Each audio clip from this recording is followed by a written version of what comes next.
اهلا بيكم في اول فيديو معانا. اول فيديو هنبدا نتكلم فيه بشكل تكنيكال اكتر عن الداتا وعن الستوري تيلينج وعن كل البروسيس اللي احنا هنتعلمها مع بعض.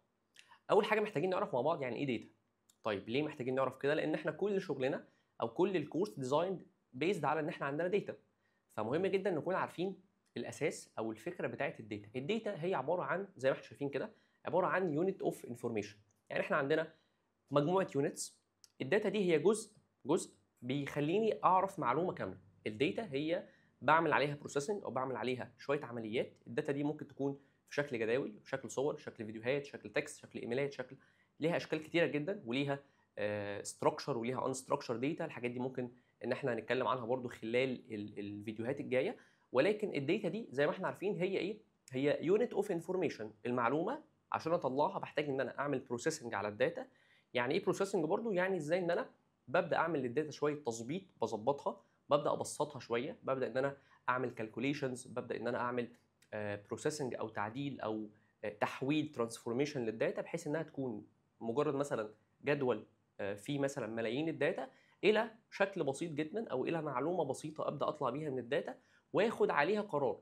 الاهم ان انا اعرف اخد عليها قرار، فمهم جدا اعرف الداتا دي هي عباره عن ايه. هي حاجه بتخليني ابدا اخد قرار او اعرف اخد قرار صح. طيب ازاي؟ عن طريق ان انا ببروسس او بعدلها، بعمل عليها تعديل، ممكن يكون كليننج، ترانسفورميشن، وات ايفر هو ايه بالظبط، وده بيساعدني بعد كده اخد ايه؟ اخد قرار. طيب كده عرفنا يعني ايه داتا. الداتا هي مجموعه معلومات، بيانات موجوده عندي، ببدا ان انا اعمل لها تعديل واعمل ترانسفورميشن عشان اعرف اخد منها قرار او تطلع لي معلومه مفيده واخد بناء عليها قرار. طيب تعالوا نشوف ايه انواع الداتا. الداتا اكيد مش نوع واحد، فاحنا محتاجين نعرف ايه انواع الداتا، عشان لما نعرف انواع الداتا ده هيساعدنا ان احنا لما نيجي نختار التشارت الصح او نختار الرسمه اللي هنعرض بيها الداتا بشكل صح، نعرف ايه هو نوع البيانات، ايه هو الكولوم مثلا او العمود اللي هستخدمه في ان انا اعرض الداتا. فلما اعرف ايه نوع البيانات ده هقدر بكل بساطه اختار التشارت المناسب اللي انا من خلاله هعرض الداتا بشكل بسيط. فالداتا عباره عن نوعين. اول حاجه كواليتيتيف وكوانتيتيف. بكل بساطه ممكن نقول ان هي نيوميريكال وكاتيجوريكال. مش محتاجين برضو لو الكلام صعب شويه كواليتيتيف وكوانتيتيف كبيره شويه، ولكن ممكن نقول ان هي نيوميريكال وكاتيجوريكال، يعني ارقام ويعني ايه تكست او داتا نصيه. طيب بعد كده هنلاقي ان الارقام دي مقسومه حاجتين. الرقم ممكن يكون رقم صحيح، طبعا موجب او سالب او صفر، او موجب او سالب عامه، وممكن يكون رقم عشري، يعني ممكن يكون رقم 1 2 3 4 5 او 1.2 1.3 3.5 هكذا.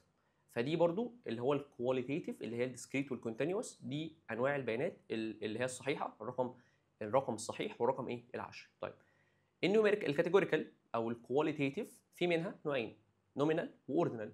بيانات ممكن ان احنا الترتيب فيها يكون ليه معنى او الترتيب فيها بياد فاليو للكلمه نفسها، زي مثلا في الجامعه. في الجامعه انت لما تيجي تجيب A بلس، ف A بلس احسن من A، ال A احسن من B، ال B احسن من C، هكذا. فدي كلها تكست او حروف كاركترز. الكاركترز دي الترتيب فيها ليه معنى، يعني لو جينا نرتبهم رغم ان هم تكست عادي، بس الترتيب او الهيراركي ليه معنى، ليه فاليو. والبيانات الثانيه اللي هي عادي الترتيب فيها مش مهم، زي مثلا الالوان. يعني ممكن اقول، يعني مش شرط اقول ان الاحمر احسن من الاصفر، دي ممكن تكون تفضيلات، ولكن مفيش حاجه تقول لي ان انا لو جيت ارتب الالوان هقول احمر اصفر اسود ازرق هكذا. لا، دي حاجه مش معنيه او مش منطقيه بيه. فكون ان انا عرفت انواع البيانات ده هيساعدني لما اجي اختار التشارت المناسب ان انا اشوف الداتا دي هل هي تابعه لاي نوع بيانات، وهل التشارت ده بيسبورت او هيساعدني في ان انا ارتب الداتا، ولا هيجيبها بشكل الفابيتيكال، ولا بشكل من A to Z، ولا مثلا من لارج تو سمولز. فكل ده هنشوفه مع بعض. فاحنا كده فهمنا انواع الداتا، عرفنا انواع الداتا، وعرفنا لو جينا برضه نبص على الكواليتيتيف والكوانتيتيف. لو جينا نشوف اول الكواليتيتيف قلنا ان هي نون نيوميريكال داتا، يعني داتا مش رقميه خالص، وممكن نقول انها كاتيجوريكال، يعني عشان برضو الكلمه لو كبيره. والكواليتيتيف او الكوانتيتيف دي الداتا اللي هي الارقام، اللي هي مجموعه ارقام سواء كانت نصيه او سوري ارقام صحيحه او ارقام عشريه. كده احنا عرفنا انواع الداتا او الداتا هي ايه وانواع الداتا، والداتا محتاجه بروسيسنج او تعديل عشان احولها الى معلومه اخد بناء عليها قرار. الفيديو الجاي هنعرف مع بعض بقى ازاي ممكن نعمل ستوري تيلينج، او ايه هي الستوري تيلينج اصلا، وازاي نوظف الداتا في ان احنا نعمل ستوري تيلينج صح. مستنيكم الفيديو الجاي عشان نكمل مع بعض الرحله بتاعتنا.